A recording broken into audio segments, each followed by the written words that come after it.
You are listening to the Laura Ingraham Show, 855-40-LAURA. Whoa, whoa, whoa. Well, Saturday's tweet by President Trump has set off a firestorm that has the media. Oh, these media figures, it's worse than Watergate. What he's saying, it's worse than Watergate. And they're acting like Donald Trump and his team don't have any good indication that the Obama people would be capable of this. In fact, when they sent old James Clapper out on the Meet the Press, he was supposed to go out to help the case of the Democrats, former head of the DNI, he was director of national intelligence. And he was sent out to, I think, give Democrats cover that, this didn't happen. And I found him, first of all, just strange. The man never looks at someone when he talks. I find him very unconvincing. And a dear friend of mine, who shall remain nameless, said to me, isn't it curious that Chuck Todd has an entire segment with Clapper and never mentions his own credibility problem, meaning Clapper's credibility problem? He retired back in November, but of course, to the critics of James Clapper, he lied under oath. 3 months, well, I'll go back and read it so you remember, because a lot of stuff has happened since then.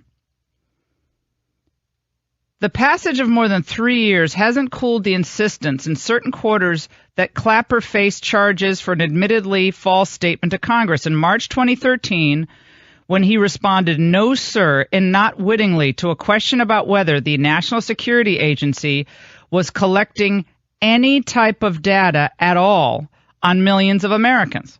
About 3 months after making that claim, documents leaked by former NSA contractor Edward Snowden revealed the answer was untruthful and that the NSA was in fact collecting in bulk domestic call records along with various internet communications.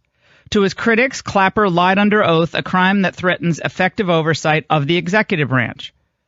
He issued this apology letter after the Snowden information came out, and said that he gave a clearly erroneous answer because, quote, he simply didn't think of the call record collection when he was asked about this. Clapper later told MSNBC he considered the question akin to asking, when did you stop beating your wife? And so he we have all these sound bites, but I'll just read it for you. It's easier.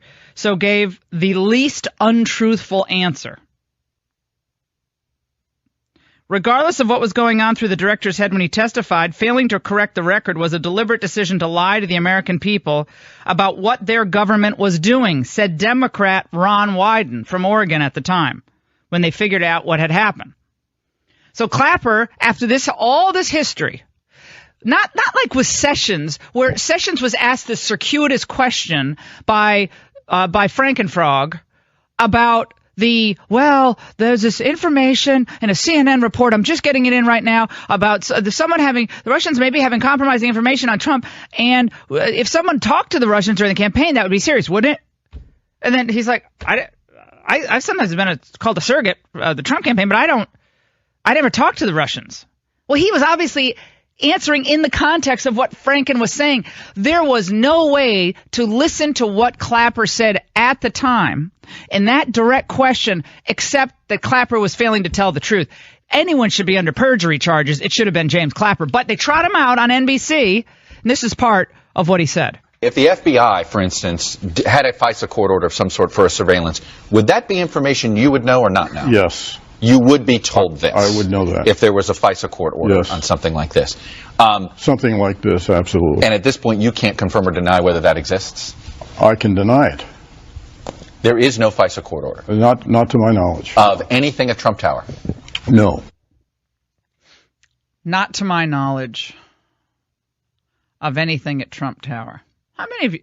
I mean, I just think all of these people have credibility problems. And I understand the criticism, and I actually share the criticism of Trump tweeting out this thing on Saturday. I think that was a mistake. I think he shouldn't have done it. I think he's really unhappy with the fact that he lost the narrative last week after a phenomenal speech. He's mad that Jeff Sessions recused himself. I agree with him on that. The more I've thought about this and the more I've looked into this, I don't think Sessions should have recused himself. As far as we know, there is no investigation going on currently at the FBI to continue to look into Russian ties. So what exactly is he recusing himself from, number one? Number two, I don't see there's any reason whatsoever to question Jeff Sessions' ability to objectively review the facts of any case. He's an honorable, patriotic man and an honest man. So I actually agree with Trump. If he's mad about Sessions recusing himself, I completely agree with him. But I think tweeting out that thing Saturday morning just got him off track, got the narrative once again sidetracked, and there's no good comes of it. Now, I also believe you can hold a few ideas in your mind at the same time. I also believe, given what we know about the way the Obama administration operated, I just gave you the Clapper example. What they did with James Rosen. Remember the James Rosen story, which I believe was initially denied by the White House press secretary at the time. They were surveilling him. What they did to the Tea Party groups and the other Constitution groups, the conservative groups that were applying for 501c3 status.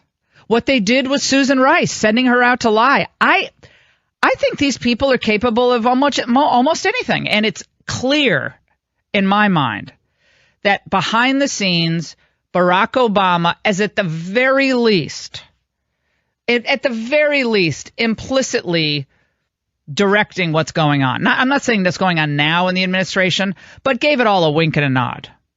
Remember when he said, I want you to keep all organizing. I want you to keep, how did a lot of people take all that? Well, how did a lot of people take all that, do you think, in the end? But how many of you totally dismissed the idea that the Obama intelligence agencies were surveilling some of the Trump people? Maybe they swept them up in their net that they threw out when they were surveilling the Russian ambassador. Maybe they swept up some of the contacts. Maybe. But if they were surveilling the Russian ambassador and the Russian ambassador had a phone call at Trump Tower, what Clapper answered could technically be correct. We didn't order a wiretap or the president didn't order a wiretap, as if the president is the only one who could sign off on this. The president didn't order a wiretap on Trump Tower. But what if the DNI or the NSA or any of the other intelligence agencies came across contacts, which we know they were surveilling, with Mike Flynn and Jared Kushner? I mean, apparently somebody was leaking out that stuff. They had transcripts of the phone conversation. How did they have transcripts? Tell me, how did they have transcripts of Flynn talking to the Russian ambassador if they weren't surveilling at least, and we know, the Russian ambassador? Well, they do that all the time. That's nothing new.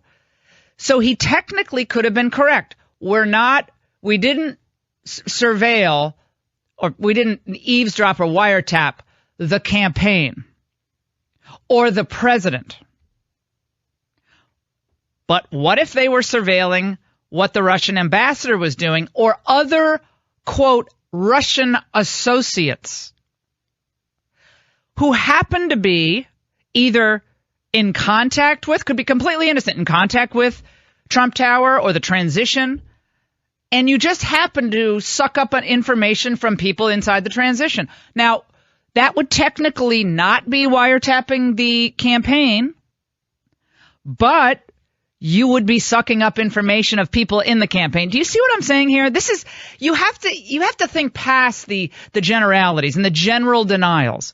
And I have to say, Jon Favreau, who is the former speechwriter to Obama, tweeted out over the weekend to his Democrat friends, I'd be careful in coming out and saying that the Obama administration didn't order a wiretap, because maybe the president, listen to what they're saying.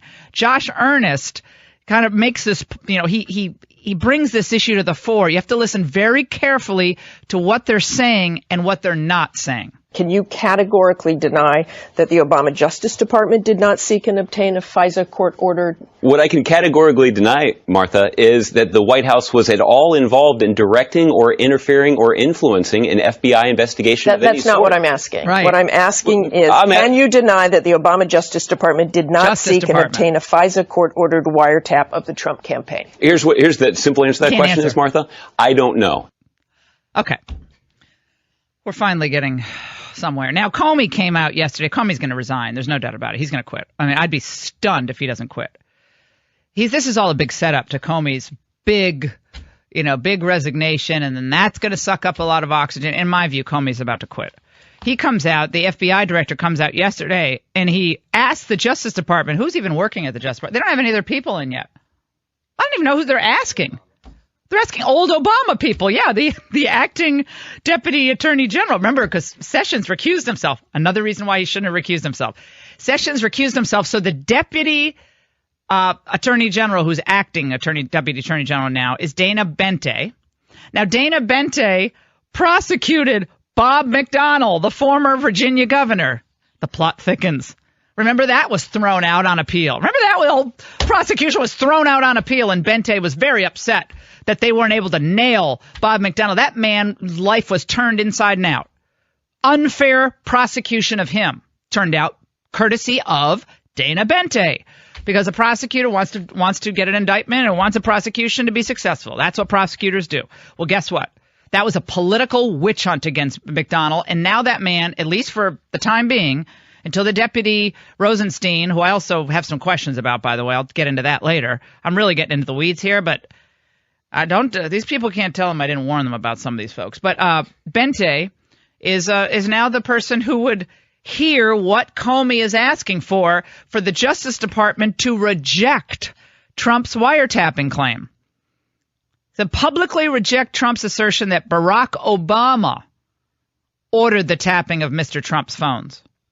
Now, the president, does he have to? We have to get one of our legal eagles in here who practices this law day in and day out, which I do not do. I don't believe the president himself, but I want to check this, has to ask for a wiretapping to occur of this sort. I believe, I'm pretty sure the head of the DA, well, I better find out. I don't want to say anymore. But again, you have to listen closely and read closely as to what they're saying. Mr. Comey made the request on Saturday after Trump leveled his allegation on Twitter and has been working to get the Justice Department to knock down the claim because it falsely insinuates the FBI broke the law.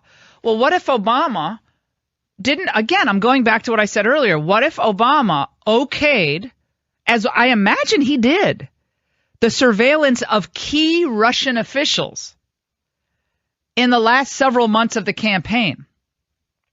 And even into the transition. Again, it wasn't a wiretap of Trump himself.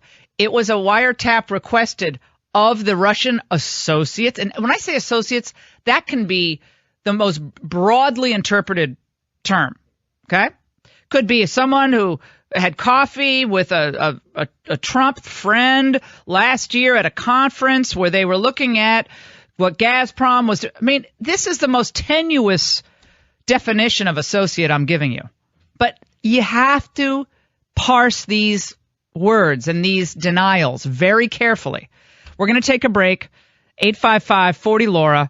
Trump is caught in the morass of Washington, D.C., and the swamp will sink you if you're not careful. You want to drain the swamp? Well, there's a lot of creatures that are going to come out of that swamp, try to take you down and drown you. He better watch out. Don't go away.